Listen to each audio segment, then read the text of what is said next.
नमस्कार दोस्तों, मैं एडवोकेट यशवंत यादव आपका स्वागत करता हूं लाइडवाइज में।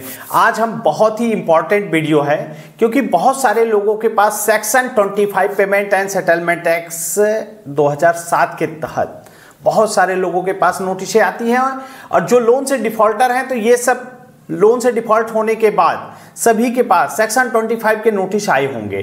बहुत लोगों के कोर्ट से नोटिस आएंगे, बहुत लोगों के पास एडवोकेट के माध्यम से आ रहे हैं। पूरी वीडियो देख लीजिए, बहुत इंपॉर्टेंट वीडियो और ऐसी वीडियो मिलेगी नहीं। इसमें सुप्रीम कोर्ट के जजमेंट का मैं हवाला बता दूंगा कि किस जजमेंट के हिसाब से आपको क्या करना है, प्रोसेस क्या है, ये सेक्शन 25 है क्या।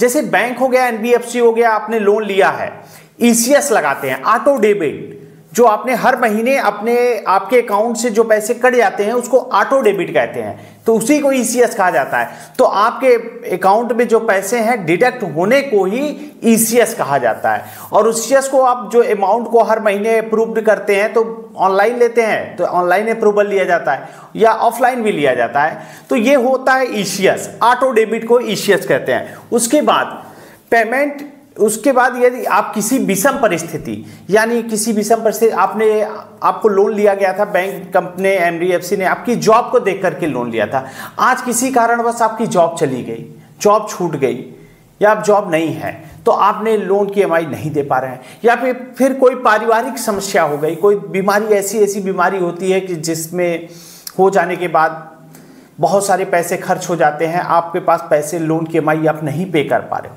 या फिर आपने कोई व्यापार किया था, बैंक ने कंपनी ने आपको व्यापार देख करके लोन लिया था, बिजनेस लोन दिया था, लेकिन आज वो व्यापार नहीं रहा, व्यापार में घाटा हो गया, लोन की ईएमआई नहीं दे पा रहे हैं और ईएमआई डिफॉल्ट हो जा रही है। तो ईएमआई जो डिफॉल्ट हो जाती है, जो इलेक्ट्रॉनिक फंड ट्रांसफर होता है, जो आपका ईसीएस जिसको कहते हैं, इलेक्ट्रॉनिक फंड जो ट्रांसफर आपका हर महीने ऑटोमेटिक जो डिडक्ट होता है वो डिफॉल्ट हो जाता है। तो डिफॉल्ट हो जाता है तो कंपनियां एक ईएमआई या दो ईएमआई डिफॉल्ट होने पर केस कर सकती हैं।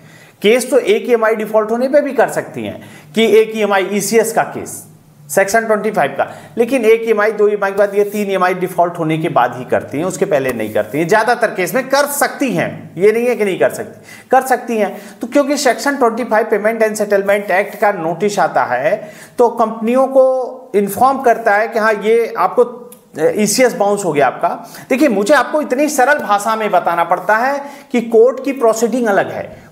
मैं कोर्ट में रहता हूं तो वहां की प्रोसीडिंग, वहां का तरीका, वहां का प्रोसेस अलग होता है, लेकिन यहां आपको समझाने के लिए मुझे आपको आपकी भाषा में और सरल भाषा में, क्योंकि मेरे क्लाइंट जो हैं या हमारे जो सब्सक्राइबर हैं वो बहुत ही एक्सपर्ट नहीं होते हैं, किसी विषम परिस्थिति में लोन नहीं ले पाए हैं, नहीं दे पा रहे हैं, तो उस कंडीशन में तो इसमें होता क्या है, ईसीएस 25 का जब आपका ईएमआई डिफॉल्ट हो गया तो आपको एडवोकेट के माध्यम से लीगल नोटिस आता है। और ये लीगल नोटिस, जैसे ईसीएस जिस समय डिफॉल्ट हुआ है, ईसीएस डिफॉल्ट और चेक बाउंस एनआई एक्ट का केस लगभग दोनों ही सेम है, सेम मतलब मिलता जुलता ही है। जैसे चेक बाउंस का केस चेक बाउंस होता है, उसके बाउंस होने के एक महीने के अंदर ही आपको एडवोकेट के माध्यम से नोटिस भेजना होगा। उसी हिसाब से ऑटो डेबिट, जिस दिन आपके अकाउंट में ऑटो डेबिट हो रहा है उसके 15 दिन के अंदर में आपको एडवोकेट का नोटिस चला जाना चाहिए। एडवोकेट का नोटिस जाने के बाद कंपनी को मजिस्ट्रेट के सामने जा करके अपनी बात को रखना पड़ेगा और आपके ऊपर payment and settlement act section 25 का केस करना पड़ेगा।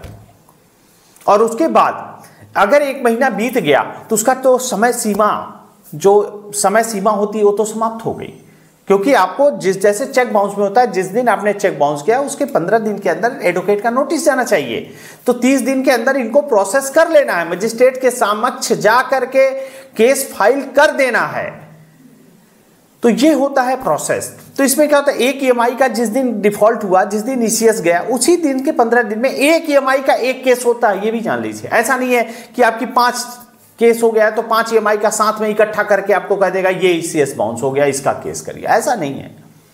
क्योंकि आपने हर महीने एक ईएमआई डिफॉल्ट, एक ईएमआई पे करने का परमिशन दिया है, ऑटो डेबिट एक ईएमआई का परमिशन दिया है। जैसे एक हमारे क्लाइंट थे, उनका 4,482 रुपए का चेक केस ऑटो डेबिट था, तो उनका जो केस हुआ था ईसीएस बाउंस का 4,482 रुपए का ही केस है।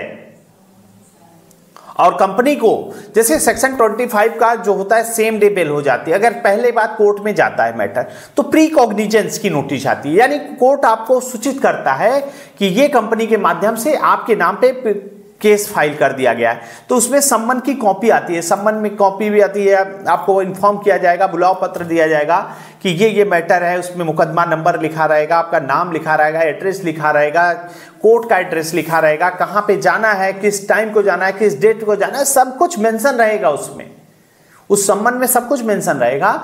और प्री कॉग्निजेंस पे आप अपनी बात को रख करके, यदि आपने ऐसा अगर पेमेंट कर दिया है, एडवोकेट का नोटिस आया, आपने एक EMI का नोटिस था, एक EMI का आपने पेमेंट कर दिया, तो केस तो वहीं पे खत्म हो जाएगा, क्योंकि ये केस ही एक EMI का है। आप समझने की कोशिश समझ पा रहे हैं कि नहीं, मैं बता पा रहा हूं कि नहीं, आपको समझिएगा।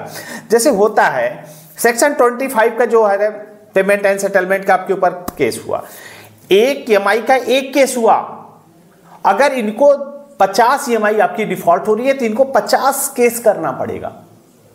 तो केस तो इतने ज्यादा हो जाएंगे कि कोर्ट में तो इतने ऑलरेडी इतने केसेस पड़े हैं, एक आदमी के ऊपर 50 केस करने पड़ेंगे, जिनमें इनमें एडवोकेट का जितने 4000 की EMI है, 5000 की EMI है, 5000 के केस करने के लिए उनको एडवोकेट की फीस भी तो देनी पड़ेगी, एडवोकेट करना पड़ेगा, नोटिस भेजना पड़ेगा, तो जितने का केस नहीं उससे ज्यादा तो खर्चे हो जाएंगे। तो एक EMI का एक केस होता है, एक केस होता है, और एक EMI का आपके ऊपर केस हो गया है तो आप ये क्या कर सकते हैं, आप किसी एडवोकेट के माध्यम से, या फिर देखिए आप दिल्ली के हैं तो कलकत्ता में, कलकत्ता के हैं तो अहमदाबाद में, अहमदाबाद के हैं तो जयपुर में, ये लोग आपके सिटी में, आपके शहर में नहीं है, अदर स्टेट में केस होता है। और अदर स्टेट में केस करने के बाद एक EMI का केस है, आप एक EMI का DD के माध्यम से या फिर चेक के माध्यम से या फिर आप उसको RTGS करके, NEFT करके, किसी भी माध्यम से कंपनी को दे देते हैं और मजिस्ट्रेट को इन्फॉर्म कर देते हैं, बता देते हैं कि हाँ श्रीमान जी मेरा एक EMI का केस था, या फिर कोर्ट में आप जाके एक कैश में भी आपके एडवोकेट के माध्यम से कैश में भी पैसा पेमेंट करके केस को ही समाप्त किया जाएगा। क्यों?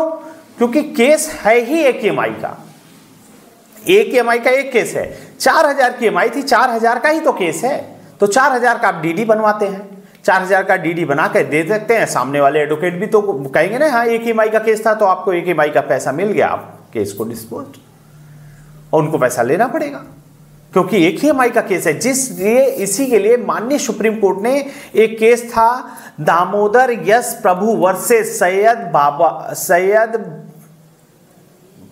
बाबूलाल करके, बाबा लाल, सैयद बाबा लाल, एक सुप्रीम कोर्ट का केस था दामोदर यश प्रभु वर्सेस सैयद 2010 में। इसमें यह होता है कि दोनों लोग, लोनी जो लोन लिए हैं और बैंक, दोनों लोग सहमत से कभी भी केस को समाप्त किया जा सकता है। अगर एक EMI का केस है उस अमाउंट को आप पे करके आप अपने केस को पूरी तरह से खत्म कर सकते हैं। तो इसलिए ECS बाउंस का केस जो होता है, payment and settlement act section 25 में एक EMI का एक केस होता है। और ये हमारे ज्वाइन बटन के साथ आप हमारी एक वीडियो पड़ी हुई है, जो हमारे मेंबर हैं, जो ज्वाइन किए हुए हैं, जो हमारे मेंबर हैं, उनको वो वीडियो मिल जाएगी। अगर आप हमारे चैनल पे ज्वाइन बटन है उसको क्लिक करके आप ज्वाइन करते हैं तो वो वीडियो आपको मिल जाएगी कि कैसे घर बैठे सेक्शन 25 का केस समाप्त। और देखिए सेक्शन 25 का अगर लोन लिए डिफॉल्ट किए, कभी न कभी आपके पास नोटिस जरूर आई होगी।